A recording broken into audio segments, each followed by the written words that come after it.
네, 국민의힘이 사법개혁 3법 처리에 반발한 장외투쟁에 나섰습니다. 청와대까지 도보행진을 하면서 이 대통령에게 거부권 행사를 요구한 건데요. 당내에서는 아쉬움이 담긴 목소리가 나오고 있습니다. 그 이유가 뭔지 먼저 듣고 오시죠. 이러한 중차대한 법원을 다수당이 공청회 한번 제대로 했습니까? 안 하지 않았습니까? 여야 토론이 있었습니까? 법 왜곡죄, 헌법, 재판 소원법, 사심제, 대법관 증언법, 이건 누구를 위한 겁니까 이게? 특정인을 위한 거 아닙니까? 지금 이런 것들을 지금 국민들한테 알리기 위해서 야당으로 무슨 방법이 없습니다. 그래서 이게 참 행진을 하게 되고 이런 불편함을 국민들한테 드리는 건데 정말 국민들한테 저희가 면목이 없습니다. 어제는 사전 준비가 좀 미흡했습니다. 윤어게인 깃발에 성조기 들고 다니는데 거기 왜 따라가는 모습을 연출해? 네, 자 그렇다면 어제 국민의힘 장외투쟁 현장은 어땠는지 잠깐 영상으로 보고 오시죠.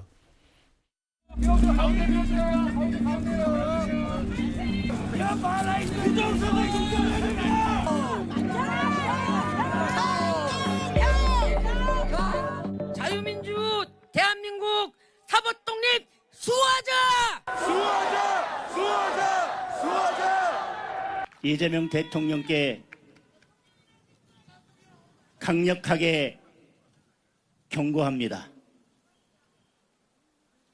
장기 독재의 꿈을 버리고 헌정 질서를 수호하기 위해 사법 파괴 3법에 대해서 거부권을 행사해야 할 것입니다. 맞습니다! 저와 국민의힘은 그리고 우리 당원 동지 여러분은 그리고 애국 시민은 독재를 막기 위해 결코 물러서지 않을 것입니다. 싸우자! 네, 먼저 김영태 의원, 어제 장외 집회에는 같이 안 가셨다고 그래요? 어떻게 보면 좀 다행인가 싶기도 한데 이 장외 집회인데 구호도 못 외치고 화면에서 봤습니다만 마치 윤어게인 집회처럼 돼버렸잖아요. 왜 그렇게 된 겁니까? 그러니까 당내 개혁 없이 그러니까 이른바 윤어게인과 절연 없이 대여 투쟁을 하는 것은 큰 의미가 없을 거라고 이제 말씀을 드린 바가 있고요. 조금 전에 이제 영상에서 보셨던 것처럼 사실상 윤어게인들의 파티 어떻게 보면은 우리끼리 어떤 정신 승리였던 것 같아서 굉장히 안타까운 측면이 좀 있고요.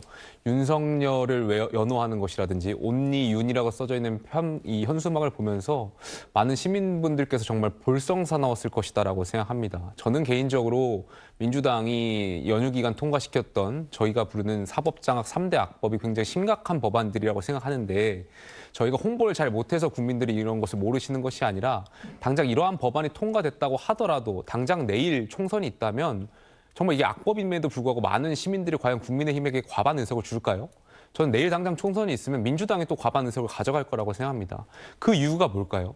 결과적으로 계엄이 있었음에도 불구하고 정말 황당했지만 이 불법 계엄을 아직도 불법이라고 인지 못하고 있는 윤어게인 분들 이미 1심 판결이 나왔는데 그 판결을 부정하는 듯한 입장의 당 지도부의 그런 메시지를 국민들이 봤을 때는 더 분노를 하는 거예요. 그러니까 이러한 지점에 대한 반성과 절연 없이 대여 투쟁을 할 경우에 그 의미가 반감되고 효과가 없을 거라고 의총에서도 말씀드렸는데 이러한 부분들이 의원님들을 잘 설득하지 못한 것 같아서 굉장히 좀 아쉬운 측면이 많습니다. 네, 자 박성준 의원님 보시기는 어떻습니까? 자, 그렇다면 그래도 거대 야당인데 100석이 넘는 아니 장외 집회 할 거면 좀 집회 신고도 좀 하고 그래야 구호라도 외치고 그러지 않겠습니까? 왜 갑자기 이런 장외 투쟁을 선언하고 실행에 옮겼다고 보세요? 아니, 지금 뭐 김영태 의원이 얘기 잘했잖아요. 당 내부가 규합이 되고 통합이 먼저가 중요하거든요. 정치에 있어서 가장 중요한 건 뭐냐면 내부 통합하고 자기 세력의 강화라고 할 수가 있는 건데 저 그림 자체로 봤을 때 사분 오열된 모습이잖아요. 그리고 장외투쟁을 한다고 했을 경우에 저렇게 여의도에서 청와대까지 걷는다고 하는데 일회성에 그치면 되겠습니까? 보여주기식으로 갈 수밖에 없었던 것이 지도력의 한계를 그대로 드러났다. 그러면 정무적인 판단을 해야 되죠. 이렇게 장외투쟁을 했을 경우에 누가 오고 누가 참여하면서 의원들은 어떻게 할 거고 우리가 얘기하는 기획과 더불어서 실질적인 투쟁의 강도와 투쟁의 연속성 이런 것까지 다 판단을 해야 되는 거예요. 네. 근데 투쟁의 강도가 무엇인지도 보여주지도 않고 연속성이 뭐예요? 땜빵입니까? 제가 볼 때.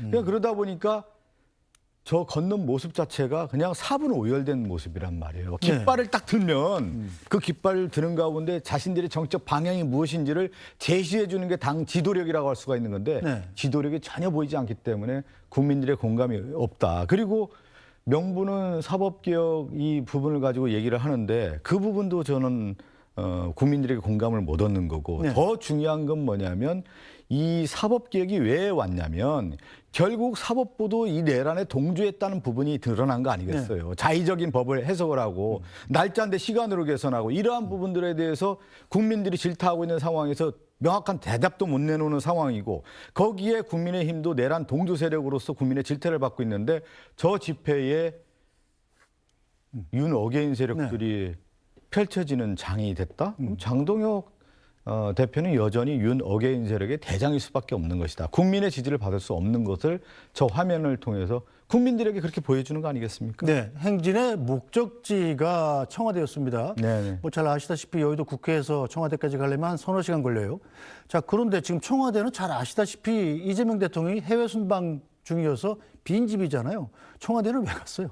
그러니까 이제 전체적으로 이제 판단하면 제가 얘기했잖아요. 목표가 무엇인지.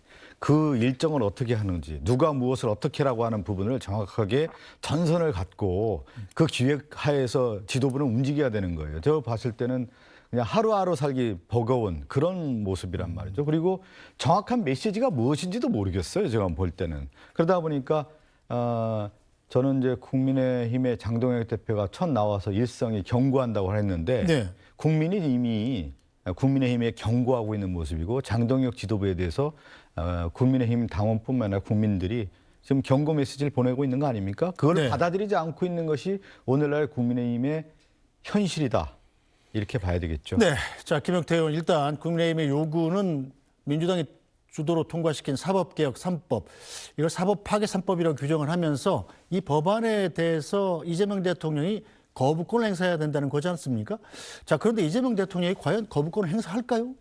쓸 가능성은 좀 낮다라고 생각합니다. 조금 전에 이제 박성준 의원님은 민주당의 입장에서 이 법안에 대해서 이제 설명을 하셨고 또 이재명 대통령께서 이제 그 민주당의 당 대표 시절에도 민주당에서 이러한 관련된 법안들을 추진하고 있었던 것이 있기 때문에 민주당에서는 아마 특히 이재명 대통령은 이 거부권을 쓸 가능성이 매우 낮다. 그래서 제가 3.1절 날 저희 의원총회에서도 결과적으로 저희가 생각하는 이 3대 악법, 헌법 변형 시도에 대해서는 원복할 수 있는 방법은 우리가 과반 의석을 차지하는 것밖에 없다. 2028년에 총선에서 국민의힘이 과반 의석을 받아서 이 악법들을 다시 되돌리는 방안밖에 없는데 네. 과연 우리가 지금 하고 있는 행동들이 과거와 제대로 된 절연을 하지 못하고 있는 행동들이 국민들께서 어떻게 2028년도 총선에서 국민의힘을 지지할 수 있겠는가. 그래서 이 과반 의석을 점하기 위한 전략과 어떤 실행 방침들을 좀 세웠으면 좋겠다. 이렇게 실제로 그렇게 돼야 네. 이 법안들을 막을 수 있고요. 아마 그런 말씀들 계속 드릴 수밖에 없을 것 같습니다. 네, 자 박성준 의원께서는 가능성 얼마나 보십니까? 국민의힘이 요구하고 있는 이재명 대통령의 사법개혁 3법에 대한 거부권 행사. 그거는 정책 수사일 뿐이죠. 왜 그러냐면 내란 상황에서 국민의힘이 보여줬던 모습이 국민에게 정당성을 얻고 있지 못한 거 아니겠어요? 우리 장동혁 대표가 친윤 세력과 연다해서 극우 유튜브들과 함께하는 그 모습이 과연 자신들이 주장하고자 하는 방향이 국민에게 설득력이 있겠습니까? 이제 사법개혁과 관련된 부분에 대해서 간단히 언급을 하면 네. 이 법 왜곡죄 같은 경우는 우리가 얘기하는 견제와 균형의 원리라고 하는 부분이 있는데 검찰이라든가 이 사법부의 법관들이 법을 자의적으로 해석했을 경우에 적용했을 경우에 네. 이 부분을 견제받지 않는 부분이 있단 말이에요. 법을 왜곡해서 적용했을 경우에. 이것은 법 왜곡죄 신설이 필요하다라고 하는 것이 그동안에 제기되어 왔던 문제고 그것을 신설했다라는 말씀을 드리겠고 네. 두 번째는 재판 소원제 같은 경우는 사심제가 아니라 헌법심입니다. 헌법재판소의 마지막에 한 번 더 판단할 수 있는 근거를 마련한 거기 때문에 이것이 오랫동안 법조계에서 필요하다는 의견이 있었고 또 법조계 내부라든가 법학자들도 반드시 필요하다라고 하는 의견들이 있었기 때문에 네. 재판 소원제법이 통과가 됐다는 말씀드리고 대법관 증언은 오랫동안 대법원 그 법조계에서 판사들이 요구했던 사항이에요. 그걸 네. 법안으로 만들어서 이렇게 통과를 했는데 어떤 근거로 저 부분에 대해서 타당하지 않다고 주장을 하겠습니까? 그러다 보니까 국민의힘이 주장하는 것들이 소구력이 없고 여론 지형에 있어서 어떤 뒷받침도 없는 그런 형태가 이어진다고 볼 수밖에 없는 것이죠. 네, 자 그런데 이른바 사법개혁 3법에 대해서 이 대법원장인 조희대 대법원장은 물론이고 대한변협 그리고 한국여성변호사회 이런 법률단체들이 심각한 우려를 표명하고 있지 않습니까? 저는 이렇게 말씀드리고 싶어요. 이제 조희대 대법원장이 그러면 대법원장으로서 지금 자리를 유지하는 게 맞냐? 일례로 서부지법 폭동 사태라든가 윤석열이 내란에 있어서의 헌법 질서와 국가 질서가 무너졌을 때 이 나라의 법을 지키고자 하는 대법원장이 어떤 입장을 냈습니까?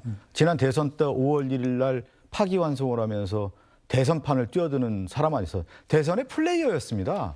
그런 조희대 대법원장의 모습에 대해서 지금 대법원 내부에서도 상당히 질타가 이어지고 있는 거 아니겠어요? 네. 그 조희대 대법원장에 대해서 대한 변호사라든가 여성 변호사에 대해서도 그 부분을 먼저 얘기를 해야 되는 것이죠. 그런 가운데 이 사법개혁에 대해서 그러면 지킬 것이 아니라 사법개혁을 위해서 무엇을 할 것인지에 대한 얘기를 해야 되는 것이지 지금 이 담론에 있어서 저는 오히려 비껴나가고 있는 그런 모습이다. 대한변협이라든가 여성 변호사에도 진정 국가를 위해서 헌정 질서를 위해서 그리고 공화주의라든가 민주주의라든가 입헌주의 측면에서의 우리가 가야 할 방향에 대한 것들을 제공해야지 어떤 한 부분을 가지고 얘기하는 것은 지금 타당성이 있지 않다 이렇게 말씀드리는 거죠. 네, 자 그럼 국민의힘에서는 이 반대하고 있는 사법개혁 3법을 막기 위해서 쓸 수 있는 카드가 뭐가 남아있죠?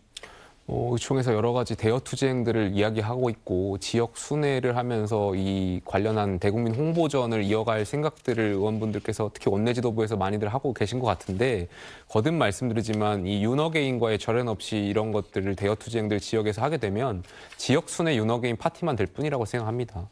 제가 지금 지역구가 가평군하고 포천시인데요. 네. 지역을 2, 3주 많이 돌면서 지역 주민들하고 많은 이야기를 했는데 대부분의 하시는 말씀들이 윤 전 대통령 절연하고 이재명 대통령하고 민주당 제대로 견제하라 이 말이거든요. 근데 왜 절연 못하냐 이런 원망들을 많이 주셨어요. 이게 지금 민심이라고 생각이 들고요. 지도부가 지방선거를 이기기 위해서 윤어게인으로 회귀하면은 지방선거 이기지 못한다라는 것을 아마 많은 의원들이 알고 계실 거예요. 네. 그럼에도 불구하고 이걸 방치하고 있는 것은 지방선거 끝나고 나서 우리가 개혁하면 된다라고 생각들 하실 텐데 그때는 이미 이 중도 보수, 합리적 보수, 중도층들이 민주당에 다 흡수되고 난 뒤일 거라고 생각이 듭니다. 지금이라도 정말 심각한 사항이라고 인지하고 우리가 정말 우리의 가치를 가지고 이 중도 보수, 합리적인 보수분들한테 설득하고 또 윤어게인 분들한테 잘못 생각하는 거다. 계엄은 불법이었고 인정해야 된다라는 것을 당 지도부가 오늘이라도 하셔야 된다라고 저는 생각을 합니다. 알겠습니다. 자 이런 가운데 국민의힘 당내에서는 징계 내전이 더 커지고 있습니다. 한동훈 전 대표의 대구행에 동행한 친한계 인사 8명이 윤리위에 제소가 된 건데요. 해당 행위 여부를 두고 갈등이 커지고 있습니다. 한동훈 전 대표는 당에 들어와서 한 것이라고는 당을 망친 것밖에 없는 것 같아요. 제명 처분된 사람을 따라서 같이 동행하고 한다는 것은 천박한 패거리 정치, 그리고 또 공과 사를 구분하지 못하는 어리석음이라고 봐야 되겠죠. 이런 행위는 해당 행위에 해당된다라는 이를테면 지적에 대해서 저는 공감하고 있습니다. 그럼 잘라야 된다? 네. 어떤 친한계 의원들 여기에 대해서 어제 최고위원회에서 해당 행위라고 했습니다. 이에 대해서는 어떻게 보십니까? 해장행위 아닐까요? 해당 행위? 해장행위 같은데. 해장행위요? 예. 예. 제가 부당하게 제명됐죠. 그렇지만 저는 국민의힘에 돌아갈 거라는 확실한 약속을 하고 나왔습니다. 그런데 지금 이 상황에서 뜻을 같이 하는 사람들끼리 시장 같이 가는 게 그게 큰 문제입니까? 저희 사회자가 해당행위냐 이렇게 물어보니까 해장행위라고 답을 했어요. 이 장이라 하면 장동혁 대표를 의미하는 건데 어떻게 보세요? 김용태 의원 입장에서는 이 당의 내분이 상당히 좀 착잡할 것 같습니다. 그러니까 조금 전에 이제 조광환 최고위원께서 여러 가지를 지적해 주셨는데 그렇게 보실 수도 있겠죠. 네. 근데 저는 일관성이 있었으면 좋겠습니다. 무슨 말씀이냐면요. 5년 전에 돌이켜 봤을 때 당시에 윤석열 대통령이 후보 시절에 저희 당 입당 전이었습니다. 네. 무소속 후보일 때 이미 저희 당의 많은 의원들이 저희 당적을 가지고 당협위원장분들이 지지 선언도 하고 쫓아다녔었잖아요. 그때도 제가 같은 비판을 했었거든요. 그렇게 하면 안 된다고. 네. 근데 그때는 인정했었고 또 최근에 이번 대선 때 무소속 한덕수 전 총리 무소속이었음에도 불구하고 당내 의원들 다 지지선을 하신 분들 많잖아요. 똑같이 해당이고 이런 것들이 당의 위해가 됐으면 일관성 있는 평가들이 있어야 되잖아요. 네. 근데 늘 사안 때마다 각자가 자기들한테 이익적으로 또 해석을 굉장히 자유분방하게 하시는 것 같아서 굉장히 안타깝다는 생각이 들고 네. 글쎄요, 뭐 저도 개인적으로 이 친한계 의원분들이 이 한동훈 전 대표가 가는 거에 대해서 같이 동행하는 것에 대해서는 적절치 않다고 개인적으로 생각하는데 네.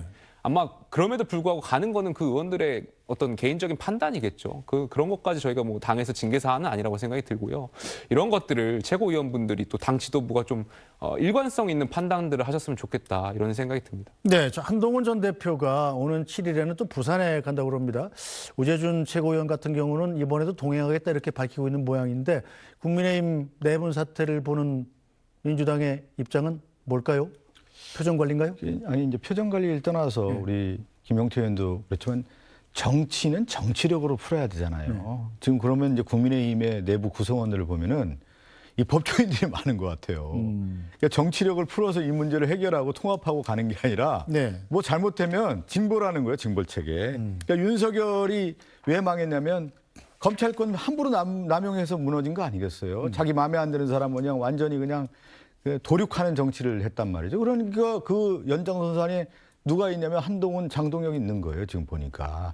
정치력으로 풀 수 있는 부분들을 뭐냐면 정치력이 안 되니까 윤리 제소의 영역으로 해서 정적을 제거하는 그런 형태로 간단 말이에요. 과거에 이제 검찰이 조작 수사해가지고 정적을 제거하듯이 지금 이제 국민의힘은 그런 단계로 좀 넘어갔단 말이에요. 그러니까 저는 회복 불가능일 겁니다. 그리고 또 하나는 정치력을 발휘하면 감정 영역을 넘어야 되는 거거든요. 네. 근데 이제 장동혁 대표, 한동훈 전 대표는 원래 같은 배를 탔다가 서로 다른 길을 걷잖아요. 그러면 이게 감정 영역이 굉장히 깊어요. 회복할 수 없는 길을 가는 거죠. 그러니까 둘의 이 영역이라고 하는 것이 서로 침범할 수 없는 영역으로 이제 완전히 가는 그렇게 되다 보니까 서로 이제 저는 돌아올 수 없는 강을 돌아올 수 건넜다? 없는 강을 건넜고 앞으로도 회복 불가능한 쪽으로 간 거 아닌가 싶어요. 알겠습니다.